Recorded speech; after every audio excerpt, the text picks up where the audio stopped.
Broken, rebuild. Truth is revealed. Sisters that pray, sisters that stay. We used to be broken, now we're rebuilding. The truth is revealing.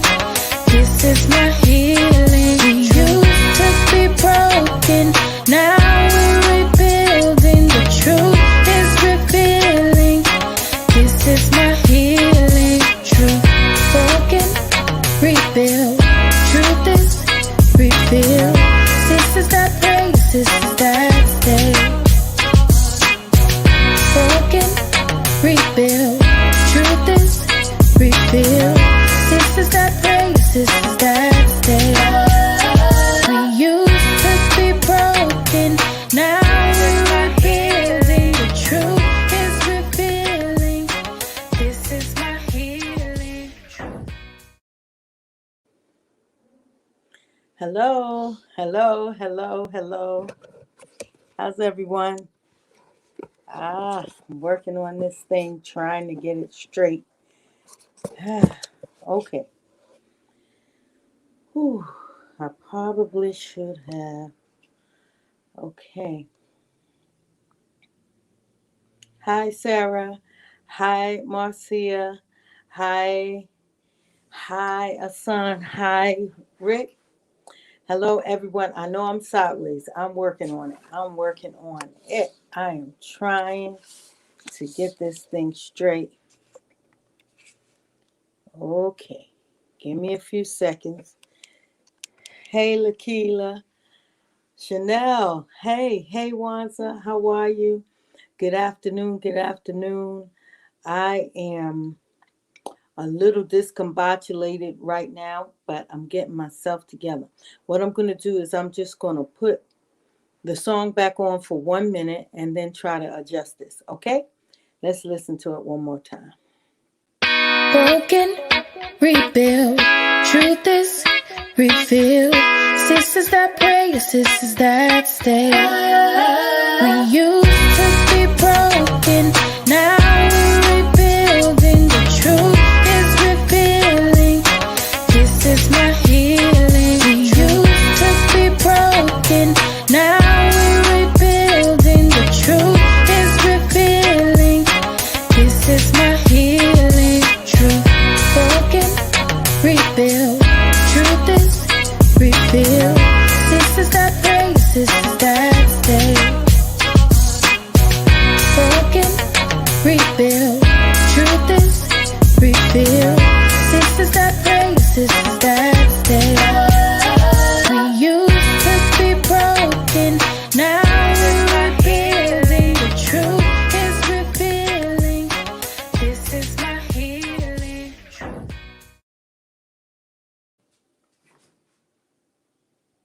Broken, rebuild. Truth is revealed. Sisters that pray, sisters that stay. We used to be broken, now we're rebuilding. The truth is revealing. This is my healing. We used to be broken, now we're rebuilding. The truth is revealing. This is my healing. Truth broken, rebuild. Truth is revealed. Sisters that pray, sisters that stay. Broken, rebuild. Truth is revealed. Sisters that pray, sisters that stay. We used to be broken, now we're rebuilding. The truth is revealing. This is my healing.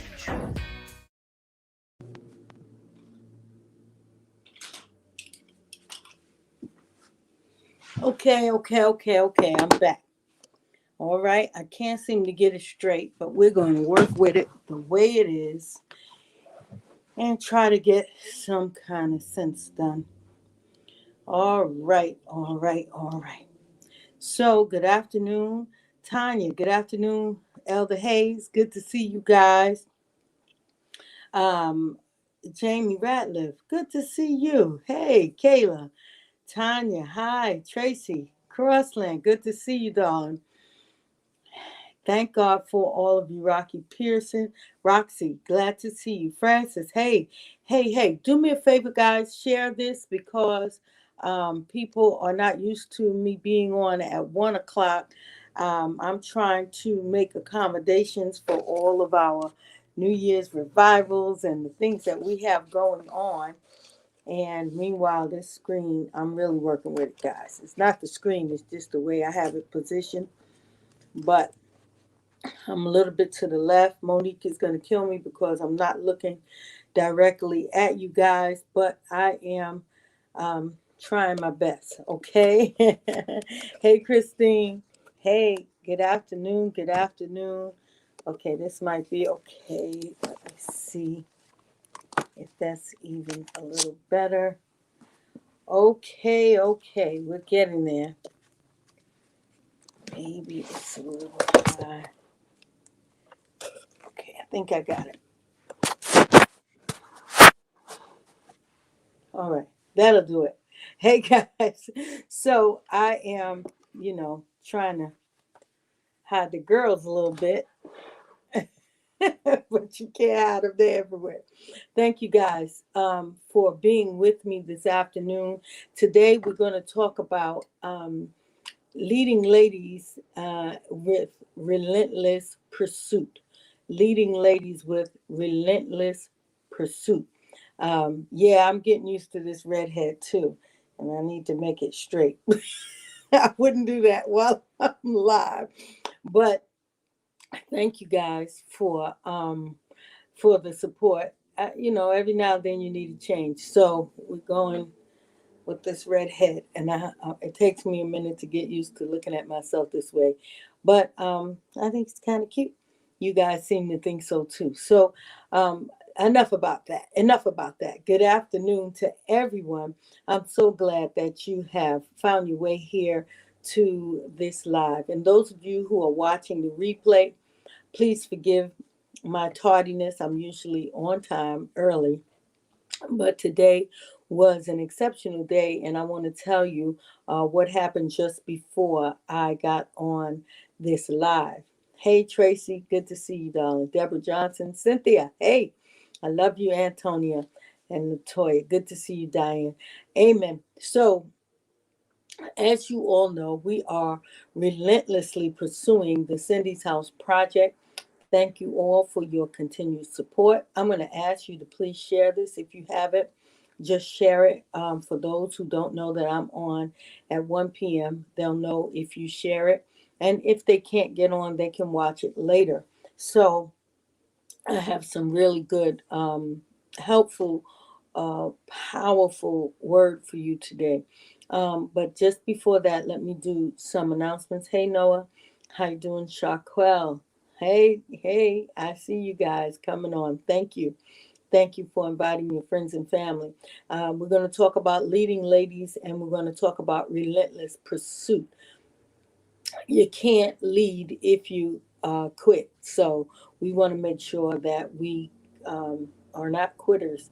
But before that, let me just share some updates. We have so much going on. As usual, it's story of my life with Bishop. We are filled with activities and all for the kingdom. We're all about kingdom. So tonight, we are in revival. Those who are in the area, 900 New Lights Avenue, we will be there in the building.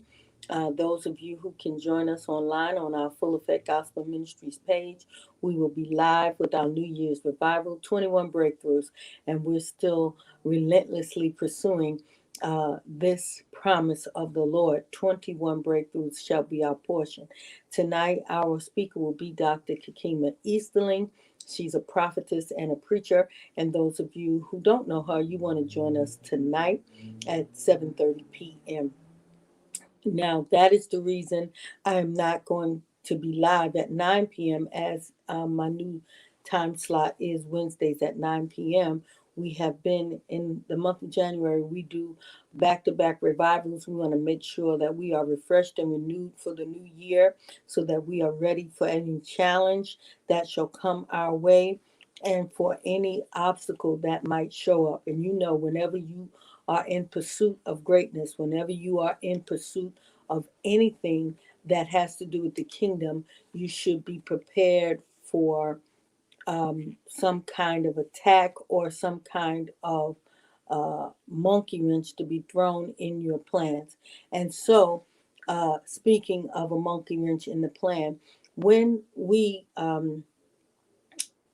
started the Cindy's House project in Pennsylvania, the first stop for everyone is zoning. You have to be approved by zoning in order to do anything.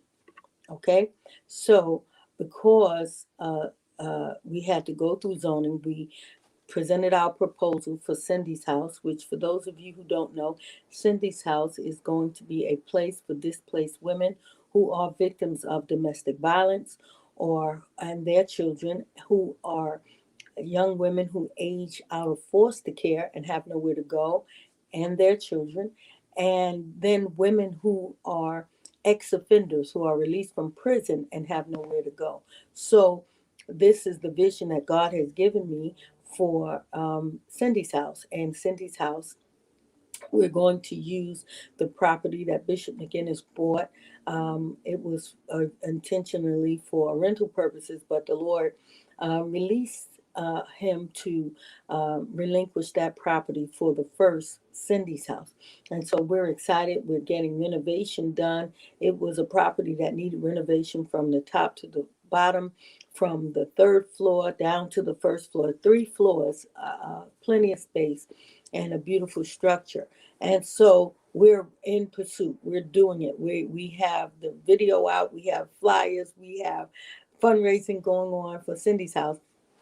And so when we presented the proposal to zoning, of course, they denied it. And they denied it on the premise that there's already a shelter within 1,000 feet from this location. Of course, um, there's a McDonald's on one corner and a Burger King on the other corner. Ain't nobody fighting about that. But you understand how things work. So we appealed it, and our appeal is coming up. And so just I just happened to call over to the place that runs that shelter that is within 1,000 feet. And while I was getting ready to get on with you, they called me. And in a long story short, the favor of God is with us. She is willing, the deputy director is willing to go with us to the zoning hearing and to say that they have no problem with another such facility nearby, and in fact they welcome it, and that she has a lady who has 5 little children, all under 5 years old, and they are sleeping in the car, and she has nowhere to put them because the need is so great. So I'm grateful to God for that favor that God has given us. And so we'll go to that zoning meeting and we'll get that victory, and I'll be back on here to tell you about it for sure. So we're asking for your prayers, asking you to continue to hold us up. In the Cindy's House project, continue to support, continue to sow into it. Every little bit counts. You may not feel like your seed is significant, but every seed is significant, because if we can get the first one, once we, not if, when we get the first one done, we're going to move from state to state. There will be a Cindy's House in every state, and especially the states where we have ministry locations, because somebody's got to care about the people. Somebody has to help the people, and we try to help as much as we can. We see many parents that come through Little Archie's Clubhouse, our daycare center, and they have needs that they only came for childcare, but when we get to talking with them, we find out that they have other needs. And so we try our best to help them in any way that we can. So your financial support is helpful, of course. And some people are ready to donate clothes for Cindy's House. We're going to need beds. We're going to need bedding. We're going to need TVs, because we don't want them to be sleeping on floors. It's not that kind of operation. We want them to be comfortable. Bishop put a brand new heating system in. So it's really going to be a nice place, and it's going to be run well. So we're thanking all of you for your continued support. and certainly for your continued prayers. So let's get to our subject for today, leading ladies. When I talk about leading ladies, most of you probably think of Michelle Obama, Jackie O, and some of the women who we have celebrated over the years. They are, in fact, leading ladies. They lead us in by example. Their clothing, their style, their conversation, they are all being watched. But my Bible tells us that we are living epistles being seen and read of by men. So, what that means to me is that we all are leading ladies. When you have the Holy Spirit, when you are connected to Jesus Christ, you have already received leading lady status. So I don't want to just refer to the first ladies of our churches or to the matriarchs in our families. Of course, we are the leading ladies, and the matriarchs are leading ladies. But I don't want you to feel like this does not refer to you. Certainly, we lead by example. And even if you are a big sister, you have little sisters and brothers who are watching you, who are paying attention to your life, then you are a leader. And I need you to understand that everything that you do, somebody's watching. Somebody's watching you. And so we must be careful in the first place not to complain about where we are and who we are in life and what we have accomplished, because everyone has someone watching them that wishes that they can be in their shoes. So I want you to get that straight in your mind, that there's someone watching you. So that's point number one. Someone is watching you, and you may not even know that they're watching you. We are mentoring from afar. I posted my challenge for changing my lifestyle and my eating, and I was very reluctant to putting that out there because it seemed to be very, very personal. But I decided to put it out there, and I found out that so many people are being encouraged and influenced by my actions, even though they were personal. It was just for me, so that I can defeat this disease that was trying to infiltrate my body. I decided to change my life and change my eating and change, my lifestyle. But I started sharing it with the group, and I found out that by sharing it, I have been helping and being influential to other women. So I want you to know that even though what you feel it might be a difficult position, so some of you are married and your marriage is not what you want it to be. It is just not. You're saying, this is not what I got married for. This is not the way I dreamed and visioned. But somebody who's not married would love to take a challenge, would love to be in that fight, would love to be in that struggle with somebody so that they are not alone. I want you to understand that somebody is always watching you. Parents, you have children. That's why, when you see people carrying on in the street, fighting and screaming, or going crazy in the Walmart because somebody jumped the line, or just misbehaving, it is more devastating that they're doing that in front of their children than it is that they're doing that in the first place, because these are learned behaviors, and children do what their parents do. So, without even looking outside of your front door, without even looking around your neighborhood, in your own home, you are a leading lady. So, whatever you want your children to do, however you want your children to behave, you have to live that before them, not just tell them. Okay, so they're watching and they're learning by looking, and so we want to be careful about the things that comes out of our mouths, the behaviors that we have going on in front of our children. If you don't want your children to drink till they get drunk, don't drink in front of them. If you don't want your children to have, or your daughters to have different male friends in and out of their lives, changing sex partners, then we can't show them that because they will accept that as their norm. But then on the more positive side, the behaviors that we want to emulate in our children, that's what we should do before them.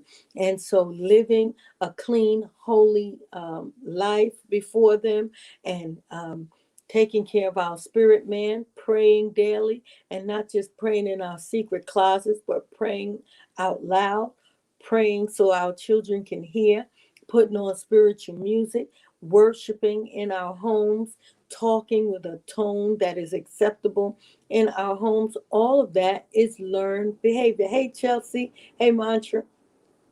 Uh, all of those are learned behaviors. So let's not think selfishly. Let's think that everything we do, somebody's watching. Now, we don't want to put on a show for them because children are smart. They know when you're faking and they know when you're real.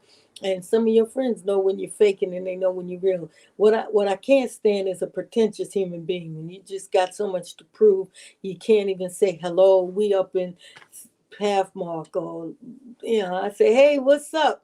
Because that's probably how I'm going to greet you. Hey, what's up? And you said, grace, mercy, and peace from God our Father and the Lord Jesus Christ. I mean, if that's your norm, that's your norm. But if you fake it, I'm a no. So I hate that. So we don't want to be fakes, and we don't want to be pretentious. We want to keep it on 100 and keep it real and make this our real lifestyle. So we want to make sure that everything that we do is authentic. Everything that we do is authentic, but also know that we are being an example. So somebody said, well, that's not my personality. My personality is rough, loud. If you say something to me, I'm going to say something to you. If you talk to me like that, I'm going to talk to you like that. Just remember that might be your norm, but you don't want that to be repeated in your children because it will come back on you. So while you think it's for the person who frustrated you or made you angry, and if you frustrate your children and they come back at you like you come at those people that you upset with, you probably knock them across the room, and then you have a cycle of anger and um, possible abuse going on. So we want to be careful. We just want to be careful. So um, I'm moving into this point of relentless pursuit. When I talk about relentless pursuit, that is something that our children need to see in us, ladies. They need to see us handle it. They need to see us be relentless about what we are saying we are going to do and what we are saying we're going to become. So we want to talk to our children. We want to talk to them and tell them, this is what I'm planning to do. This is where we're going to be in the next 5 years. This is my plan. I know we don't have everything that it looks like we need. I know we might be missing this, missing that. Daddy might be gone. Whatever the situation is, we are going to pursue this together. And once you tell your children, your grandchildren as well, thank you, Elder Rose. Once you tell them that, they believe you. You need to understand that no matter what you say to your children, how in the world do you think we got our children to believe there was a Santa Claus? How in the world do you think we got our children to believe there was a tooth fairy or Easter bunny or any of those things that we taught our children to believe? It is because they naturally believe us. They naturally believe that we're going to do what we say. And so if we tell our children, when I come home, I'm going to bring you something, too many times you come home, you don't bring them something, then they're going to be dissuaded from believing you. So we have to either not say it or say it and make sure we relentlessly pursue that we do what we said. Even if we said, you're going to get a beating if you touch that TV. And they touch that TV, they need to know that they're going to get some kind of beating, like you said. If they keep touching the TV and you keep on saying, I'm telling you, you better stop telling, oh, I'm going to beat you. They don't believe you. And some kids will challenge you. They'll keep on touching it until you finally, do what you said. They expect you to do what you said. And so we have to be able to keep our word. So when it comes down to making covenants, God expects us to keep our word. God expects us to do what we said we were going to do. Some of us said, God, January 1st, I'm going to pray every day. I'm going to have a prayer hour. I'm going to set up a prayer room in my house. And life happens, that always does, that distracts us from doing those things.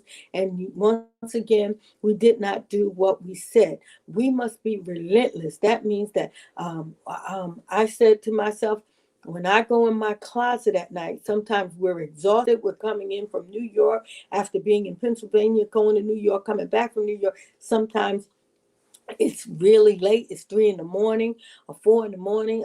Bishop is talking and meeting and conversing with the saints like we live up the block, and it's okay because that's our lifestyle. But sometimes we would get in so late that just hanging up my clothes in my closet is a challenge. I'd rather just throw them on something and say I'll do it in the morning. But the morning comes and there are 17 things on the agenda. As soon as we wake up, we're doing this, that, and the third.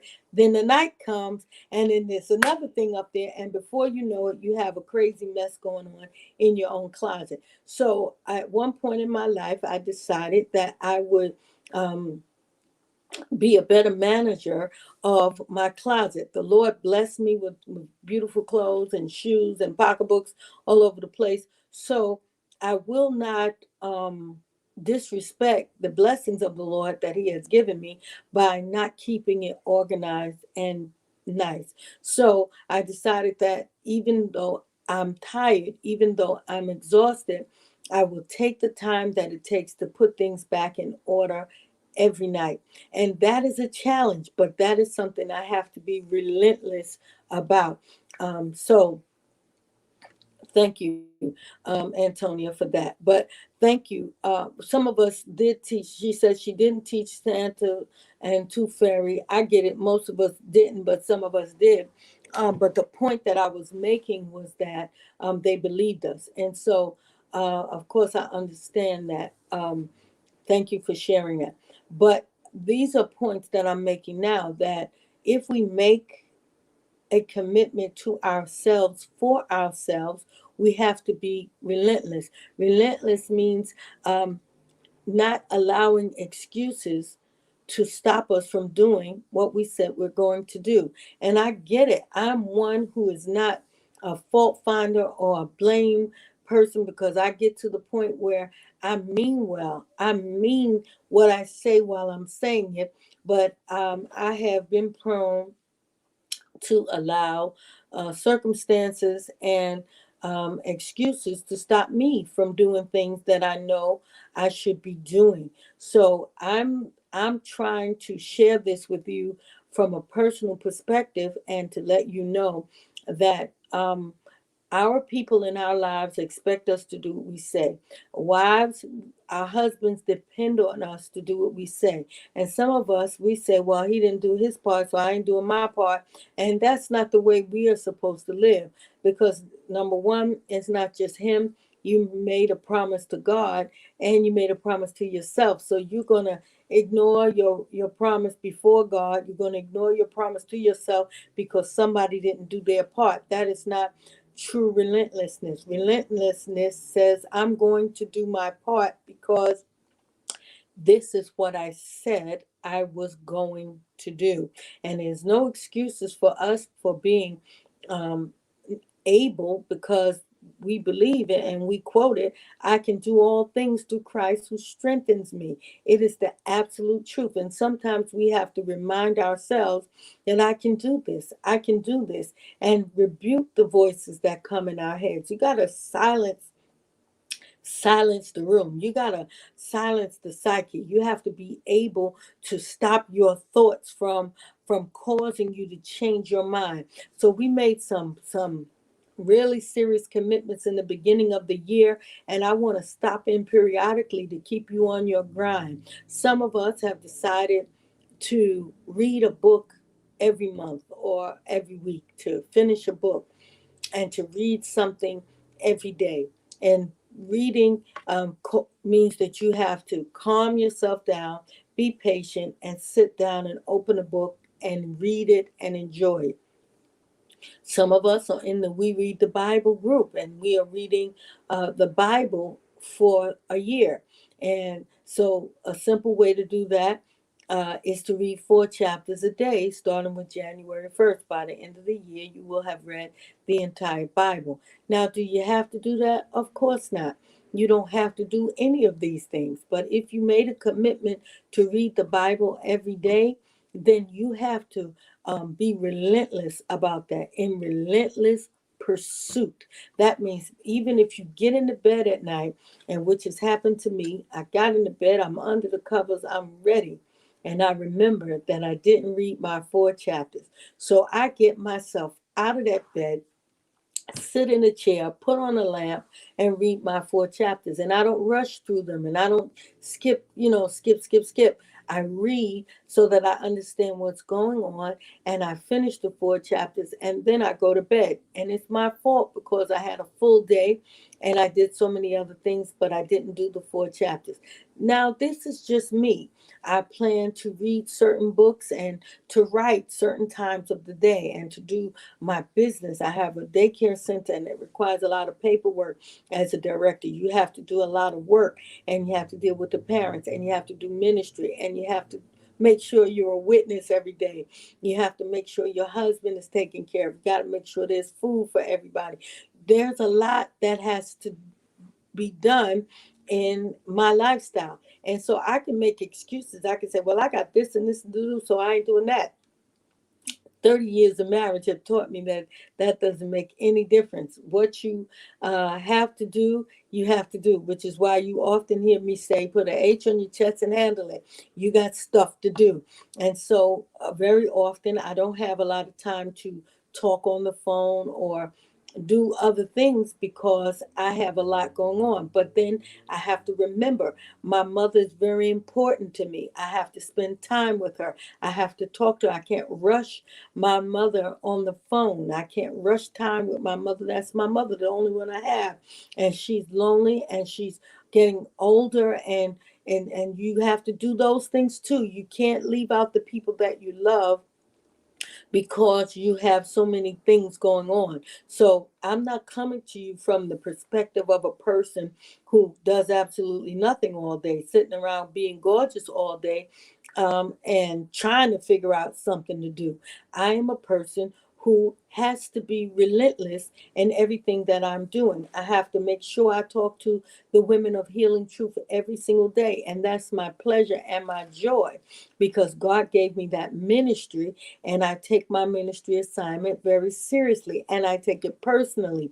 Each person matters to me. So I try to reach out to as many people as I possibly can in the day, in a full day. So when it comes to being relentless, we have to slap excuses in the back of the head. We have to say, no, I'm not going to allow this to stop me again. Some of us have some history of starting and stopping, a history of doing things halfway, a history of making a sorry excuse for not doing what we're supposed to do.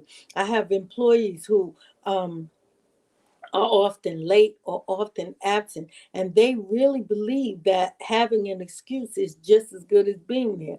Having an excuse for being late is just as good as them being on time, and it's not. Having an excuse may get you a pass on the penalty, maybe, but it's still not going to change the circumstances. We need you to be on time on your post because we need you to be there. So having excuses is not enough. We really, really have to be relentless. And when I see people making super efforts and pushing themselves to another level, I know that God is honored by our relentless pursuit. So, if we're going to be leading ladies, now we have several areas that I want to address. Let's start with our personal lives, our personal, just for us. We have to lead by example, um, when we're doing things for ourselves. For instance, if you have been diagnosed with a sickness and the doctor told you that you have whatever it is, and you're walking around here wearing it like a red badge of courage, or my diabetes, or my, I got to have me some sugar because my sugar is acting up. My blood pressure's up. My this, my sciatica, my arthritis. You done named and claimed everything that the doctor said you had. I'm not saying deny that you have it, but I am saying let's not claim it as yours. Let's start saying this is an illegal alien. It has no place in my life, and I'm getting rid of this. This is temporary. I have to find out what I need to do to get this done. And doctors, they practice medicine. So they're going to give you medicine for the symptoms to get you out of pain, to get you out of misery, to make you feel better. But I don't want you to just be satisfied with medicine that makes you feel better, but I want you to be better. So that means that you are going to be relentless in pursuing personal health goals. That means you're going to do whatever works for you. You're not going to do what I'm doing. I'm not going to do what you're doing. I'm not going to force people. Don't try to get me to do what you're doing. Just don't worry about other people. Find out what works for you. Find out what you can do, and of course, you can do all things through Christ, which strengthens you. And the truth of the matter is, most things work if you work it. A lot of people are trying different things. You know, I told you, I'm transparent, I'm out there. I have tried it all. But it was not until I had a health challenge that I realized that I need to do something besides lose weight.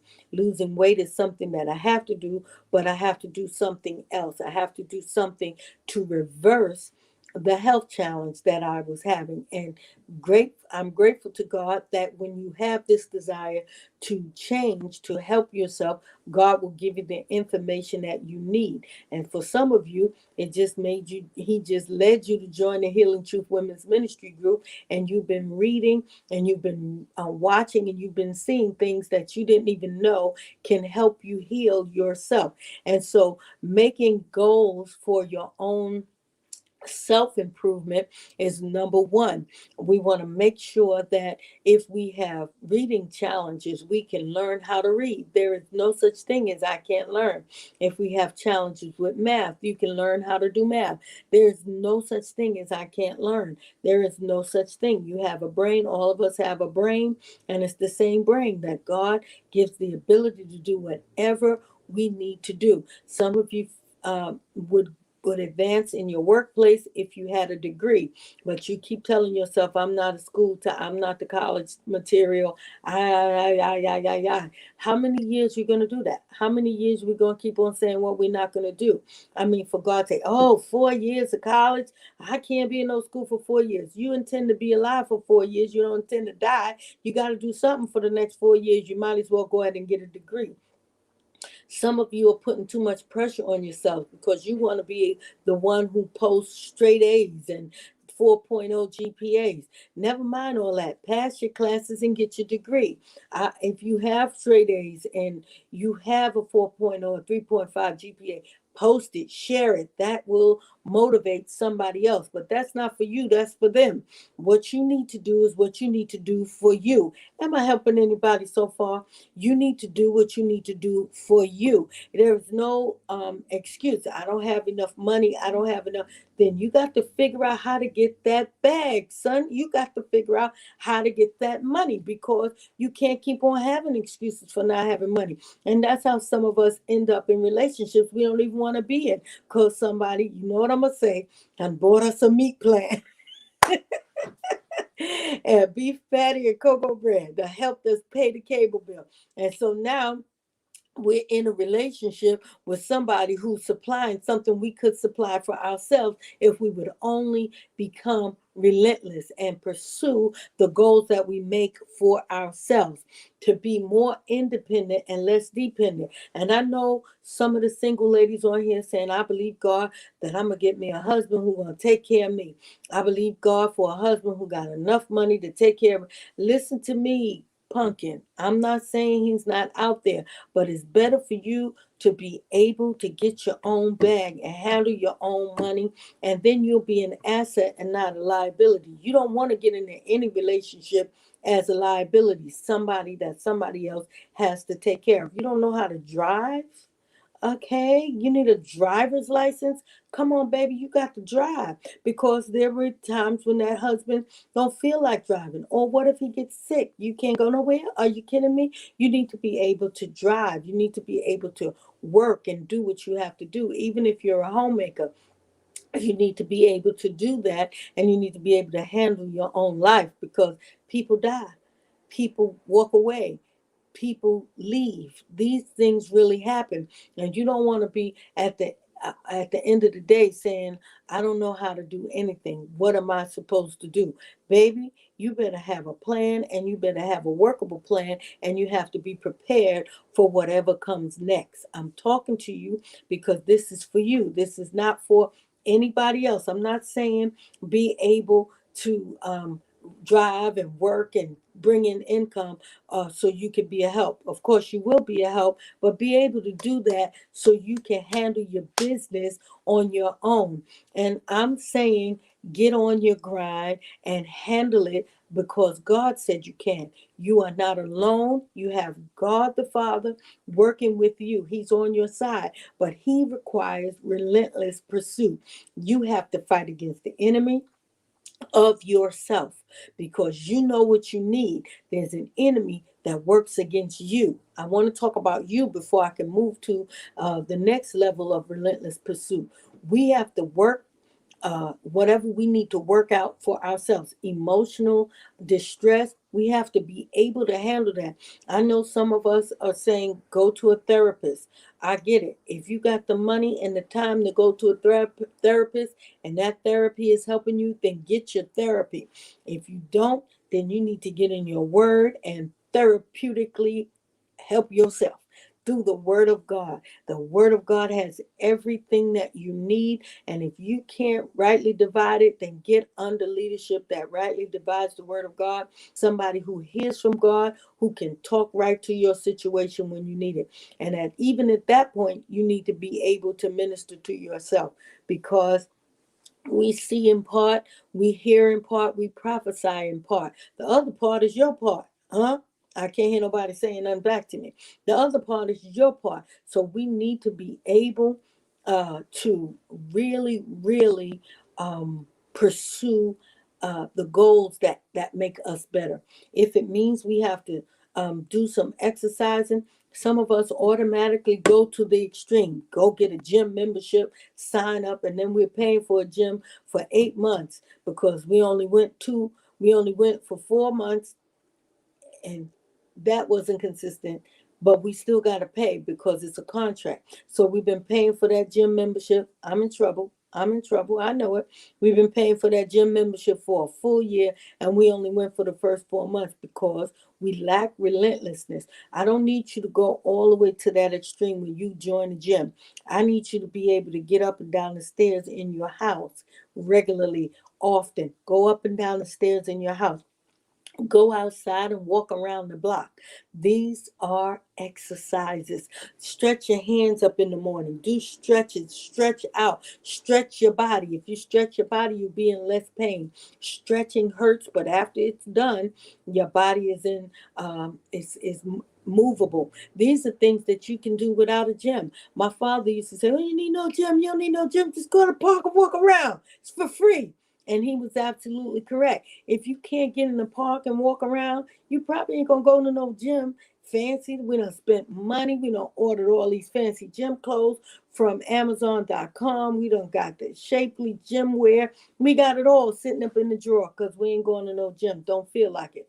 We done spent money on treadmills that are sitting in our house holding up our clothes in the closet. I need you to get this straight.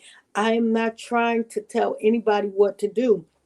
I'm trying to give you offer you some alternatives. This is for you. Moving your body helps your body.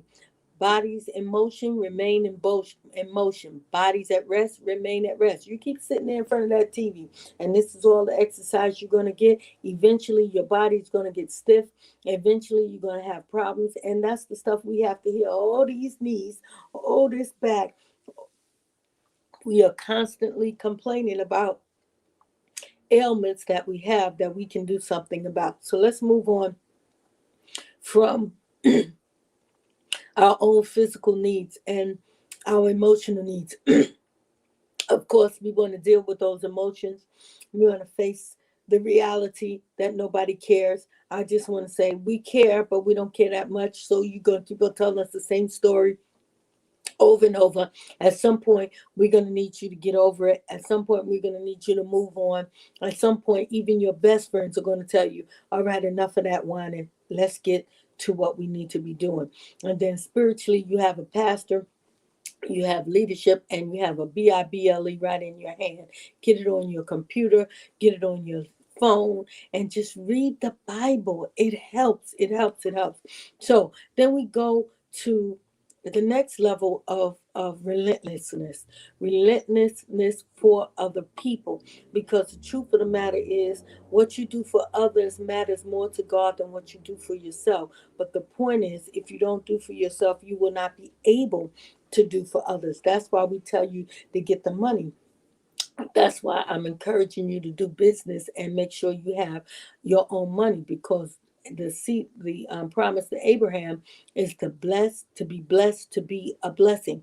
If all you working for is yourself, if all you trying to get is enough for you and your for and no more, then you can't really work for God, because God requires that we be a blessing. So we want to make sure that we handle ours in such a way that we have more than enough. You can't just live your life with just enough. You have to be working toward having more than enough. And the only people who work toward having more than enough are people who have other people in their mind. And I know we make sure we have insurance, life insurance for our children. Some of us are building assets and wealth for our children. And that is very, very important, because a good man leaves an inheritance for his children, and so does a good woman leaves an inheritance for her children. But we got to think outside of our own family and start thinking about other people. Once you start thinking about other people, God will drop projects in your spirit, like He gave me Cindy's house, because I've never been in a domestic violence situation. I've never been homeless. I've never been in foster care. But the Lord put those situations in my spirit, because my heart now is desiring to be a blessing to more people than myself. So that's when the Lord gave me Healing Truth Women's Ministry, because now I am not just looking out for me and for my children, but I'm looking out for those women who I may have be able to be influential to. And so now God gives me a vision, and now He does not give a vision without provision. He's going to provide for the vision that He has given you. But first things first, we have to make sure we are handling our own affairs. You cannot go in the full-time ministry taking care of other people when you don't make up your bed in the morning, when you don't clean your own house, when you don't clean up the dishes after you cook, when you don't feed your family, and your husband's all upset because you always gone doing this, that, and the third, when your closet is a complete mess. I know this is frustrating, because people are like, what does that got to do? This is the reason my house is a mess, because I'm busy serving the kingdom. But we cannot leave it like that, children. I love you. I love you. I love you. We can't leave it like that. We have to be in relentless pursuit to do it all. I preached a message one time that says, pour more. The Bible says that when the woman got the oil, she began to pour. And when one vessel was full, she continued to pour. And as long as she had a vessel, she was able to pour more. So as long as there's a challenge, you have the ability to pour more, to do more. I know it hurts. I know it seems so challenging. And so, hey, Cassandra, all the way from Jamaica, West Indies, on the line with us. God bless you. And congratulations on your newborn. And now she has two other children. Now she has a newborn. Her husband's a pastor, and they have ministry, and she's a school teacher. So it becomes more and more responsibility. What do you say? Because I have a new baby, I'm not going to take care of my other babies? Of course not. You have to do more.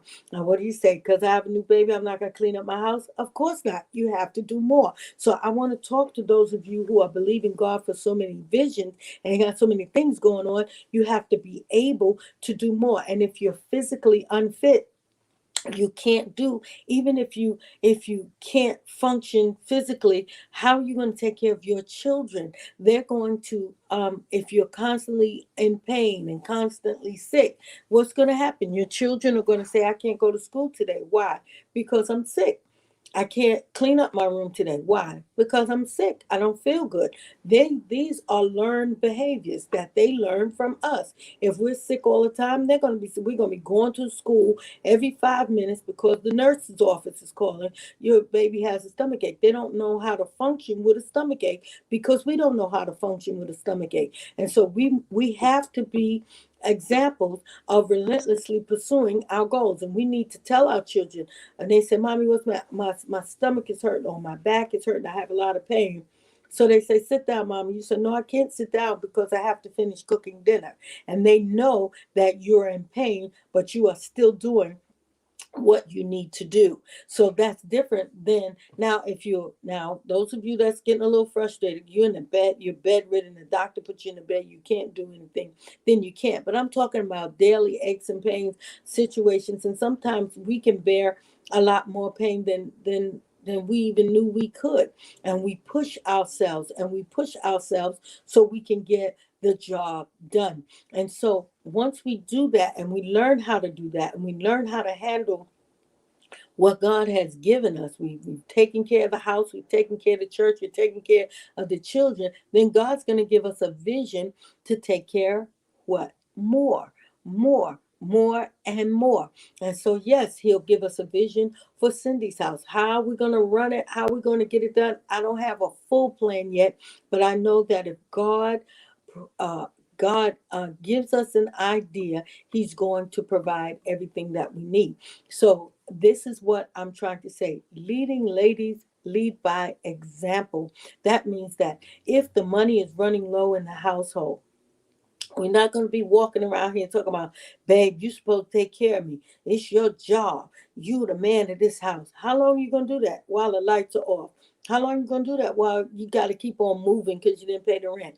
At some point, you got to help. Hey, help me. That doesn't mean that you do it all, and it doesn't mean that you have to be a 50-50 partner, but it does mean that you are the help that is suitable for your husband. And every man, if you're a man on here and you see this even later, if you appreciate what I'm saying, tell your wife, every man appreciates somebody who can. Not that he requires it, but if he knows you can, at least a man knows that if he dies or um if he should lose his job or something should go wrong, that you are about it. You can handle it, at least some of it. And so we want to make sure that our children know that we're going to be okay if something should happen.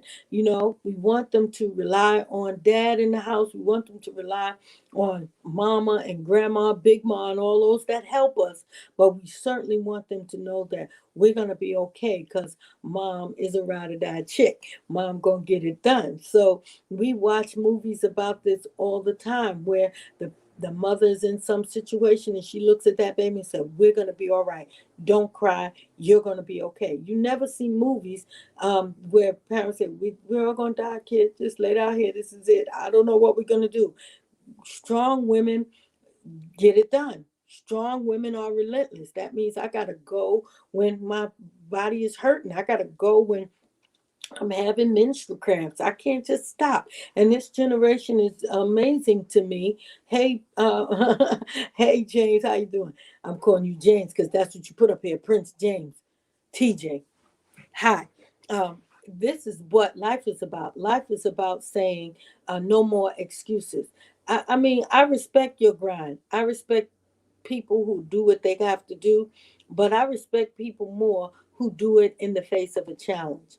I got a different level of respect for people who do it in the face of a challenge. If I had to interview someone and I asked them, did you do, or if I had to, I have to do assessments every year for my staff, and I see that certain person did everything that I asked them to do or everything they were required to do, but they didn't have any sicknesses during the year. They didn't have any challenges. They didn't. They were very smart, so they were able to do the trainings with like a whiz kid.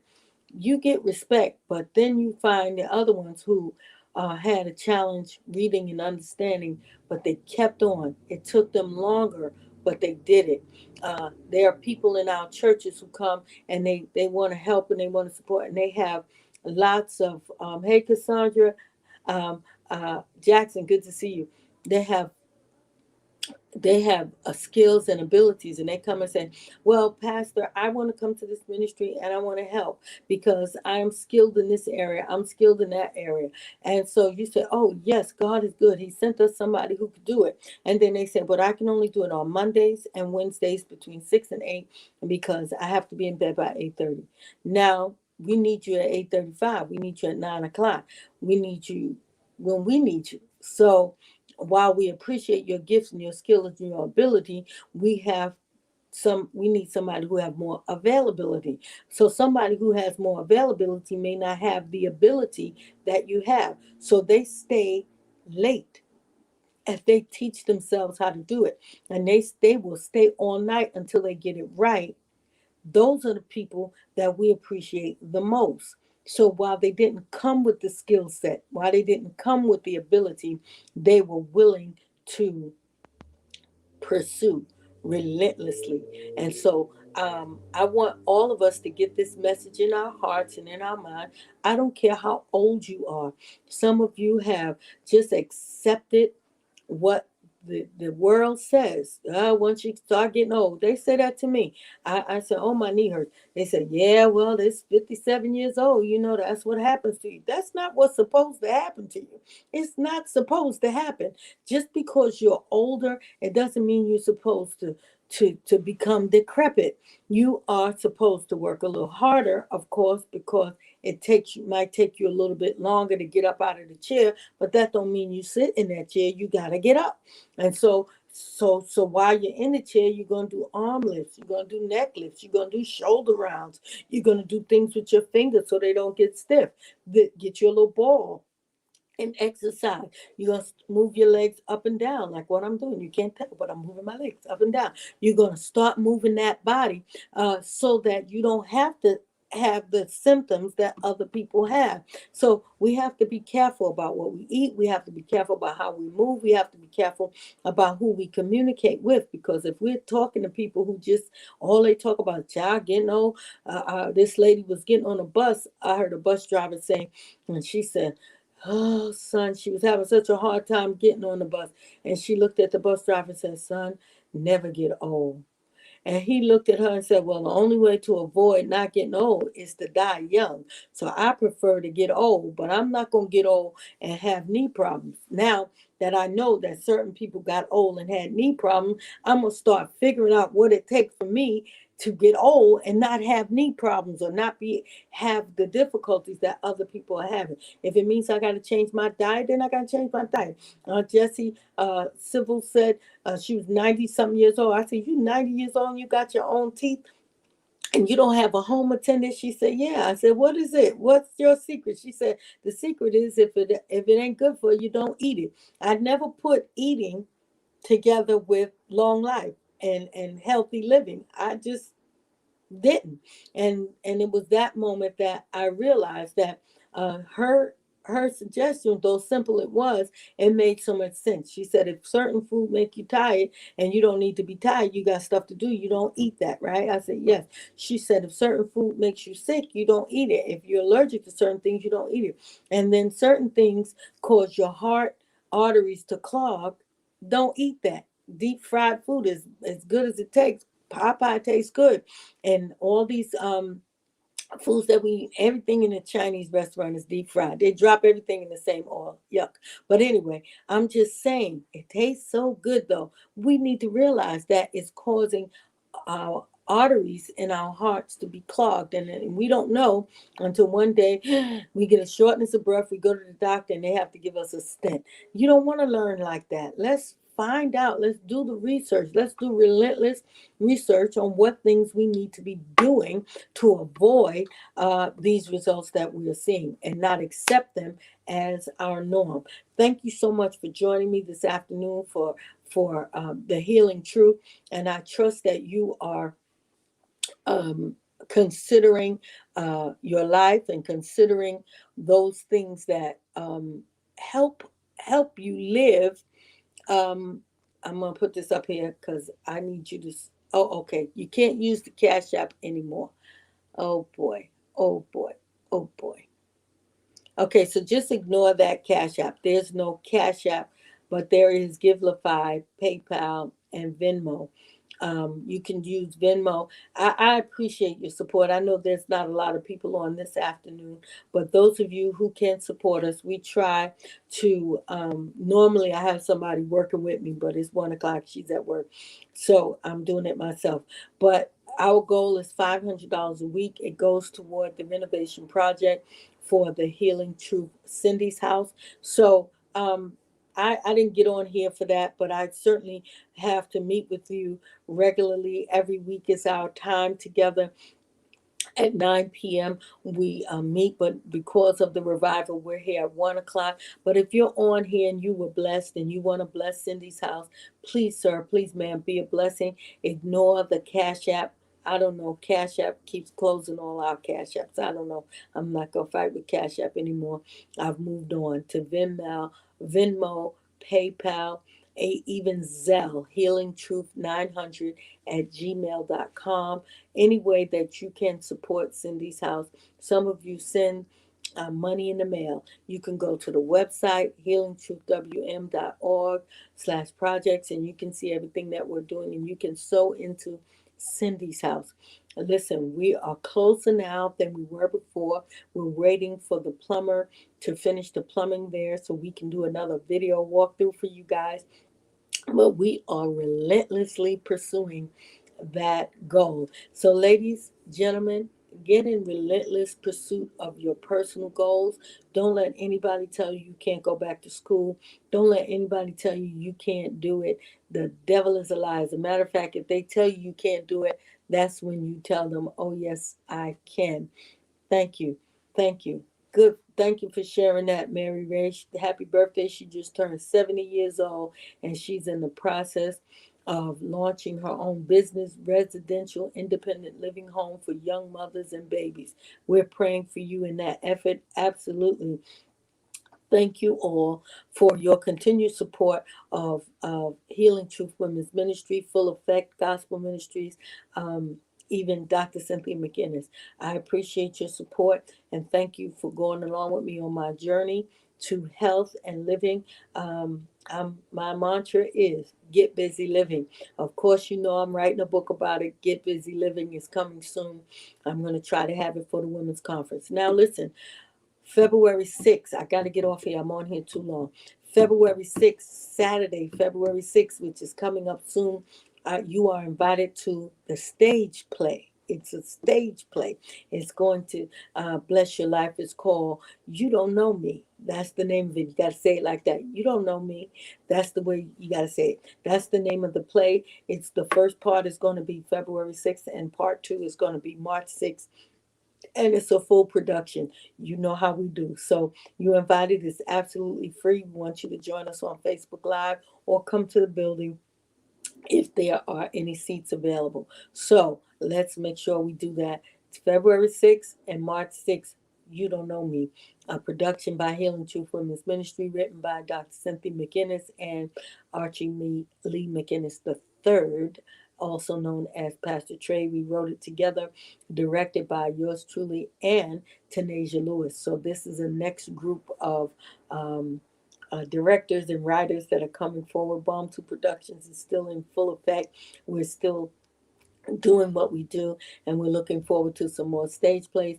Now listen, your support means everything. Your support helped me get to $500 this week. Whatever you give, once we put it together, that $500 goes toward the renovation project for Cindy's house. So if five of us give $100, we can do that real quick. I always give, and those of you who always give, you always give. I appreciate it. Thank you so much, and we look forward to seeing you the next time. If you can make it tonight to the revival, Dr. Kakima Eastling will be with us at 900 New Lodge Avenue, or you can tune in to Full Effect Gospel Ministries page and watch it live. God bless you. I love you all, and I'll see you the next time. Bye bye.